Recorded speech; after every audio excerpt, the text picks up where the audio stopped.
মোহাম্মদ পারভেজ হোসাইন বলেছেন, গার্মেন্টসে কাজ করে উপার্জন করলে কি হারাম হবে? সেখানে নারী পুরুষ একত্রে পাশাপাশি কাজ করে, উত্তরটা পেলে উপকৃত হতাম। গার্মেন্টসে আপনি কি কাজ করছেন?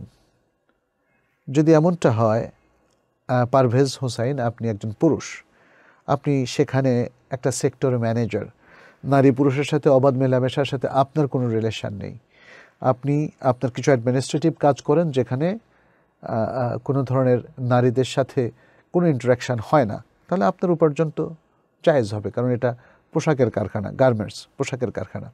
এখন পোশাকের কারখানার মধ্যে যত ধরনের ভুল ত্রুটি হয় সেটা প্রত্যেক এমপ্লয়ি তো বেয়ার করবে না, সেটা কোম্পানি বেয়ার করবে। নারী পুরুষের অবাধ মেলামেশার ব্যবস্থা যদি তারা রাখে এবং সেখানে যদি তাদের মধ্যে আপত্তিজনক কিছু ঘটনাও ঘটে, তার জন্য সংশ্লিষ্ট ব্যক্তিরা দায়ী হবেন, সকলকে এর জন্য দায়ী করা যাবে না। যিনি, যেমন ধরেন গার্মেন্টস ফ্যাক্টরিতে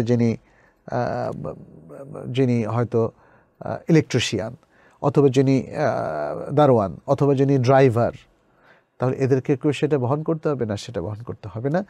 আর আমরা আজকের ফিতনা জানি যে বর্তমানে সব কিছুতে নারী পুরুষকে এক জায়গায় নিয়ে আসা হয়েছে, তো সেটা বাদ দিলে আর কোনো চাকরি তো আর সম্ভব নয়। তাই বলে এই অবাধ মেলামেশাটা জায়েজ হয়ে যায়নি।